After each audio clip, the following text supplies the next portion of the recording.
की कहानी है। आपकी बड़ी बहू तो कमाल की है। दोस्तों, कहानी शुरू करने से पहले अगर हमारे चैनल को सब्सक्राइब नहीं किया हो तो कर लीजिए ताकि आपके पास पहुंचे हर रोज नया वीडियो। रीता की शादी को 10 साल हो गए थे। अब उसके देवर की शादी की बात हो रही थी। रीता 8 साल संयुक्त परिवार में ही रही थी, सास ससुर के साथ।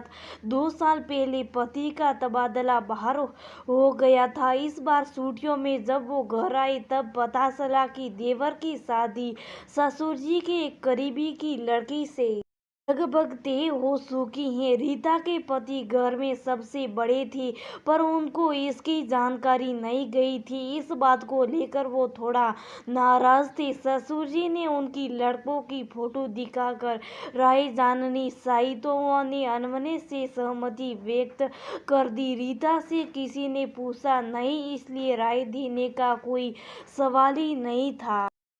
शादी को कुछ ही दिन थे, इसलिए सास रीता को वहीं रुकने बोली और वो भी तैयार हो गई। खूब जोर शोर से तैयारी हो रही थी।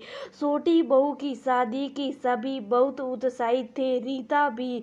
दिन भर सब मार्केटिंग करती और रीता के घर में रसोई संभालती। मेहमानों का आना भी आरंभ हो गया था। फूफा जी ने एक दिन रीता के हाथ से चाय लेते हुए उसके ससुर जी से कहा, आपकी बड़ी बहू तो कमाल की है, पूरा घर संभाल रखा है।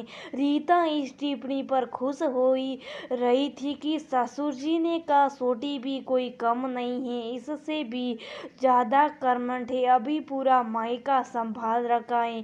उसने मुझे बहुत उम्मीद है उससे। रीता सिर पर पल्लू संभालती हुई वहां से चली गई। रीता ने 10 साल तक सबकी सेवा की थी, कभी भी सास ससुर के किसी बात को उठाया नहीं। देवर ननद से रिश्ता मधुर बना कर रखा और बड़े होने के कारण उनका ख्याल भी रखने की कोशिश की।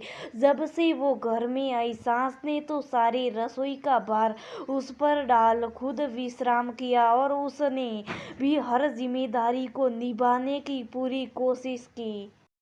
ये बात और है कि कभी किसी ने उसकी तारीफ नहीं की।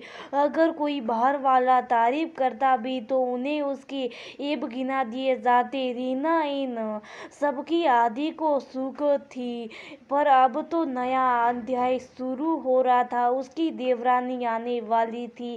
शादी के बाद छोटी बहू घर आ गई। रीता हमेशा उसके साथ एक बड़ी बहन की तरह ही पेश आई।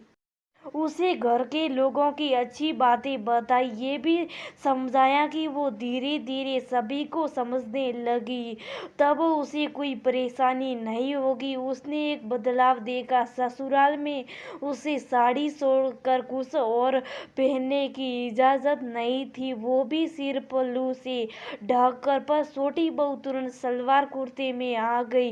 सिर तो कभी ढका ही नहीं, आखिर शादी जान पहचान वालों के यहाँ हुई थी।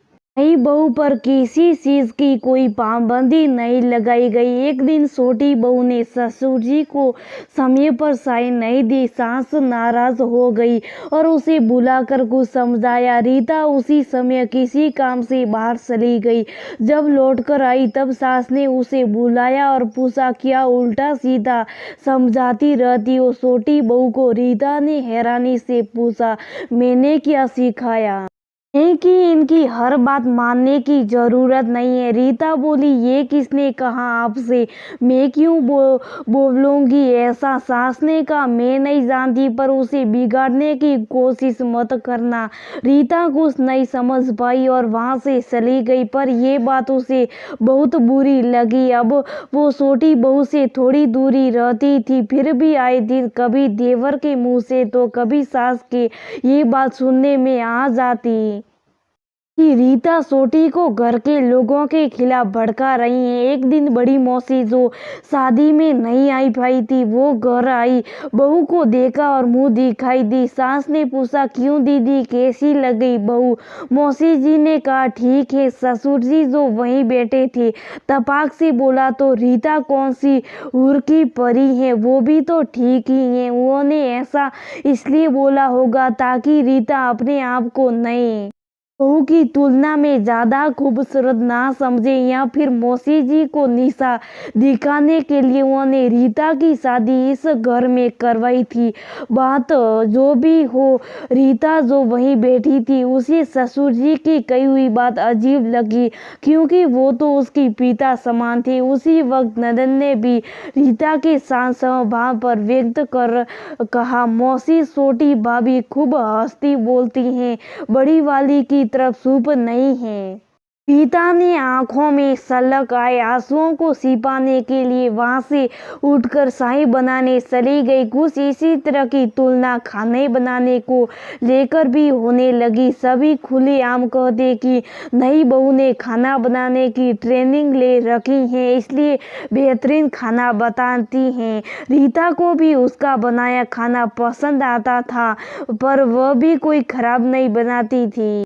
छोटी बहू तेल की खुश ज्यादा डालती थी, तो रीता सेंध को ध्यान में रखते हुए थोड़ा कम, पर खाना तो वो अच्छा जो जीभ को पसंद आए। रीता को लगता जैसे 10 साल में उसने जो कुछ भी बनाया खिलाया सब बेकार, क्योंकि उसके खाने की तो कभी तारीफ हुई नहीं।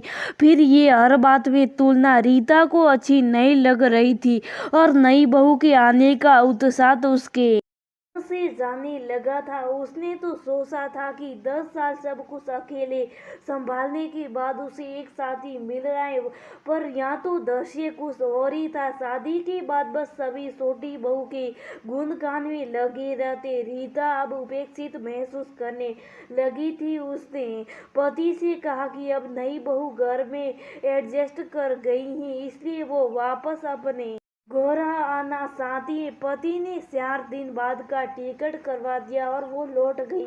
आज अब वो ससुराल जाती है तब सास बोलती है, तुम ज्यादा सही से घर संभालती थी, मैं बहुत निश्चित रहती थी। छोटी बहू उतनी अच्छी तरह ही नहीं संभाल पाती। तब रीता मन ही मन सोचती है कि जब मैं कर रही थी तब अगर तारीफ की होती तो मैं उत्साहित होती, पर उस समय सिर्फ ये भी नजर आते थे रीता के अभी भी सभी से रिश्ते अच्छे हैं, पर पहले वाली बात देवरानी से रिश्ते हमेशा अच्छे रहे, पर एक दूरी बनी रही या यूं कहे कि बना दी